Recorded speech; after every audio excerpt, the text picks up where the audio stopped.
مفتی صاحب، اگر دو بہنوں کا نکاح دو بھائیوں سے ہو جائے، آگے لکھا ہے غلطی سے بیویاں بدل جائیں لیکن بعد میں پتہ چل جائے تو ایسی صورت میں کیا حل نکالا جائے؟ اور اگر دونوں بیویاں اپنے اصلی والے شوہر کے پاس جانا چاہتی ہوں تو کیا حکم ہے؟ ایسا ہوتا ہے، ہوا ہے، تاریخ میں بھی ہوا ہے، اور ہمارے بچپن میں بھی ایک واقعہ اس طرح ہمارے علم میں آیا کہ ایک ہی گھر میں دونوں گئیں. تو پہلے زمانے میں تو شرما شرمی اتنی ہوتی، بیوی دیکھی بھی نہیں ہوتی تھی کسی نے شادی سے پہلے نا، تو دائیں بائیں ہو گیا سارا حساب کتاب.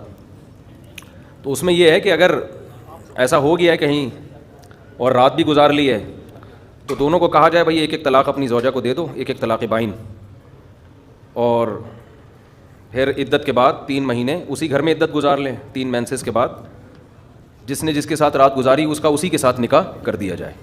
یہ سب سے اچھی صورت ہے. اور اگر نہیں، دونوں اپنے اپنے والوں کے پاس ہی جانا چاہتی ہیں تو چلی جائیں، کس نے روکا ہے؟ تو بیوی نکاح تو باقی ہے، لیکن اس میں یہ ہوگا کہ کم سے کم یعنی اتنی اس کے بھی عدت کا ایک پیریڈ ہے، وہ عدت گزارنا بھی میرے ذہن میں نہیں ہے وہ 1 مینسز ہیں یا 3 مینسز ہیں، کیونکہ اس کو وطی بالشبہ کہتے ہیں. تو اس میں 1 مینسز یا 3 مینسز ٹھہرنا پڑے گا، اس کے بعد اپنے پہلے شوہر کے پاس بغیر کسی نکاح کے تجدید کے چلی جائیں. لیکن ایسا آج کل ہوتا نہیں ہے. اتنے بیوقوف لوگ، پہلے دیکھا ہوا ہوتا ہے سب نے، سیٹنگیں ہوتی ہیں اس کے بعد جا کے. یہ تو گاؤں دیہاتوں میں جہاں بہت ہی، اور جس نے یہ کیا ہے نا اس کو طبیعت سے دھویا جائے. اس کو اتنی تمیز نہیں ہے تو کس کا مال کدھر بھیج رہا ہے یار. یہ ڈلیوری میں گڑبڑ ہوئی ہے نا. ایسے ہی ہے جیسے آپ نے کوئی امیزون والے سے کچھ منگوایا، انہوں نے وسیم بھائی کے گھر دے کے چلے گئے وہ، تو آپ تھوڑی پیمنٹ کرو گے.